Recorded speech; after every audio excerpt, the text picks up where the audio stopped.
Hey, what's up, my future friends? It's Kite 0080 for Music's the Hang Up. This is the weekly news for Future Funk and Vaporwave for June 15th to June 21st. We're going to be talking about some scene news, some concerts, some digital physical releases, and a couple more things, so definitely stick around. We had some cool stuff come out from Blank Banshee. We have a concert coming out, live stream. We have a live stream coming from My Hero. You're going to want to definitely know all this information. As you can see in the background here, this may be the last time you see this background for a weekly news, as I only have 6 more days left in my apartment here. So, yeah, it's going to be sad times, but I'm going to come out with a video to talk about my experience here in China and maybe influence other people who might want to come out here. And yeah, so look for that in the future. I think that covers it for the meta news. Let's get into concerts. First up, I want to be talking about a hero. He's going to be doing a live stream the 28th, next Friday, which is going to be a release party for his next album, Ultima Flux. It's going to have guest star DJ, or at least mixing, from Hey Tenna. He's a future funk artist, you probably already know him. As well as I'm supporting it and Wave Dash. The way I'm supporting it is, unfortunately, I'm going to be on a bullet train whenever this stream happens, but I made a music video for it. His song Caller ID. And I really like the way it came out. It's super cool. I spent a whole week working on it, multiple revisions. I think you guys are going to really like it.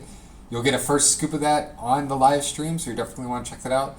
And then later, the video will show up on my YouTube channel. So June 28th at 6 CST or 7 o'clock p.m. Eastern Time. Definitely want to check that out. I'll see you guys there. Another thing on concerts, I saw Mikazuki Big Wave over last week. And it was an awesome show. I did a whole review on it. You can catch it out on YouTube. Link is in the show notes. For some scene news, Wave 2 was announced for 100% Electronicon, and some of the names kind of surprised me. Just to list them off real quick, we have Nex, I guess, and XXXXS, yeah, Nimesh, Fire Tools, and Christ. And you know Christ as he's the owner of Business Casual. Definitely check out that video if you haven't checked out our Business Casual video. Anyway, those are the new guys for the 100% Electronicon tour. Brooklyn tickets are still sold out. If you're not already aware of this concert, probably the biggest music festival in the future funk vaporwave scene, I would say. St. Pepsi's going to be there, George Clinton. Yeah, you know the crew.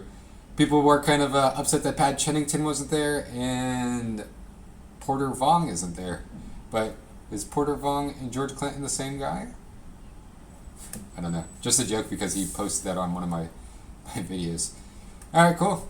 Definitely excited to see those guys. Mainly excited to meet Christ because I think John Zabelli is kind of cool. And after doing like the history of Business Casual, I don't know, I kind of have like, I feel like I have a connection with him even though, I don't know, he doesn't follow me. But yeah, I'm excited to meet him. I'm excited to meet everybody else there. I'm going to be there, obviously. So I'll see you guys there. Cool. In other news for scene news, Moist Shop. I know he's kind of outside of our scene at this point, but he's been working on a collaboration with Tempura Kids. The song is Yukio, U-K-I-Y-O, Yukio, yeah. It's got cool visuals. I really like the models in that picture. I wonder if that's original. You can find all the music on all streaming platforms, YouTube, iTunes, or in the show notes to make it easy for you. So yeah, definitely check that out. I like the sound. Beeping. I opened up the window because I want to have sounds of China. Because I only have so many hours left, so I just want to take it all in before I leave. So definitely go check out that Moist Shop. Here's something that I just want to cover real quick. A downer. First Class Comfort released their first album with an artist. Well, there's a little controversy about stealing music. And the reason why I want to cover this real quick is because I covered this news, the release of it, last week. Well, part of me doing this project is I always want to have integrity behind everything, and I want to clear up something here. First Class Comfort obviously didn't know that there was some kind of controversy here. Bito, who's the artist here, he had a side project called TWA. He didn't know someone else in the vaporwave scene was already doing that name, and called him out. There was no music stolen. All it was there was a similar name. And the guy was kind of upset about that. So the music is 100% original. First Class Comfort is still keeping the album on there. They just changed the name and let people know that there wasn't any stolen music. It was just a name conflict. Yeah, I still really like the music. I actually bought the music before there was even any controversy. It's a cool album. Go check it out if you haven't. Lastly, on some scene news, Anri, yeah, Japanese, and Night Tempo. They're doing a collaboration, or he has like a official Future Funk collaboration with that label slash, or like the rights, whoever owns the rights to her music, which is pretty amazing. It's cool that Night Tempo really cares about Future Funk and the essence of it having to be sampled, and because he's Korean, but he's got access to Japanese labels and all that kind of stuff. It allows him to reach out to those people and actually get official rights to use their music, and that's really what the news here is. He's going out of his way and really trying to legitimize his music and the future funk that he makes, and probably paying the royalties and all those kind of things and getting the permission. I think that's pretty awesome. So congratulations on the collaboration. The music will be coming out in July, so stick around for that. Subscribe if you're not already, and leave a like. I never ask for likes. Just do a like. Come on, it doesn't hurt. So you guys can get informed on this on the next weekly news. So, I think that covers it for scene news. Let's go into some physical releases. Just two that I want to cover real quick. First up, Stratford Court. They came out with a compilation album called Sonus Ari, I think. It's pre-order on crates. It comes with 2 vinyls. Yeah, I added the S on purpose. And so they have only one song available, and it's by Memories and Hotel Pools, but this song is incredible. It's a chill wave, synthwave album. It's got Admo on there, who I interviewed, but the interview never went live. Four Hill Terrace, She's Not Real, a bunch of chill waves, synthwave artists out there. The album, just based off this one song, I can already tell you it's going to be amazing. And it's 2 vinyl. So it's only $19 US. You can catch it on crates. Find the link in the show notes. And the last one I want to talk about is Blank Banshee. He came out with his new EP, Metamorphosis.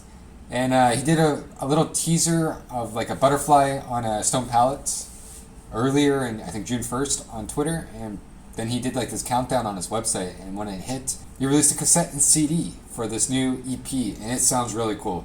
The textures on the percussion is just amazing.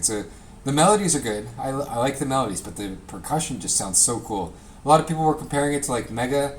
I hear it now that I've listened to the Mega album that everyone was talking about, but I think this is a really cool sound. And it's just, Blank Banshee's still coming out with music, and I think a lot of people are happy about that. I think it's been 3 years since his last release, and it's an incredible album. The cassette is only $12 US, so super cheap. Definitely want to check that out. I don't know if you guys know this too, but a lot of his music is still available on his website. It's not sold through Bandcamp. You can listen to the album on Bandcamp, but he's got like his first albums, I think his first and second albums, still on cassette CD. Definitely want to check that out if you're a fan of him and you don't have him in your collection. I think that was kind of cool. And they're only like $12 US, which is pretty reasonable, I would say. Especially since a lot of his music is like the foundation of our scene. And the fact that it's still available on cassettes, I like it. I think it's a good idea for him. And if you're not already checking out Daily News, that's how you guys can know about every single, practically every digital and physical release that comes out in our scene. I write like a little paragraph for each release, and you guys just know exactly what to find if you go to musicsthathangup.com. Every single day before lunch, Eastern Time, there's a release for Daily News, and you guys can stay up to date on all those releases, as well as like obviously scene news and concert news and the calendar that shows all the releases for physical and concerts, so you don't miss those. I talked about this last week, but definitely wanted to shout this out real quick because I just hit my head. The Young Bay 5 concert tour is still on sale, so definitely going to want to go check that out. It's 21 different venues across the United States. Cool stuff. I may or may not be going to a show, I'm not sure. We'll see, but definitely want to let you guys know about that. Alright, I'm Kite0080. I hope you guys enjoyed this week's episode. To wrap it up here, just going to go through the Patreon. Just go down the Patreons real quick. We've got Boca Jacob. Thanks for the premium support. And then Tupperwave. Thanks for the premium support. On the podcast side of things, thanks Ethan, Halt Silver, Vayu, and Yoshiko for your podcast support. For those that don't know, we have a $1 tier, which just is like the minimum that supports the podcast. And then we have a premium, which is at $10 US, which gets you a free album each month. And one of the albums comes from one of the artists that we interview. So we take half of that money, it's at $10 US. We take half of that, $5, and every single person that donates, half of your money goes straight to that artist or one of those artists. So you get an album for free, and we're supporting the scene. So I think it's a cool way to support not only Music's the Hang Up, but also the people that we interview. I hope you guys enjoyed this week's episode. Stay tuned for next week's interview with Mr. Wax on Kite 80. Cheers.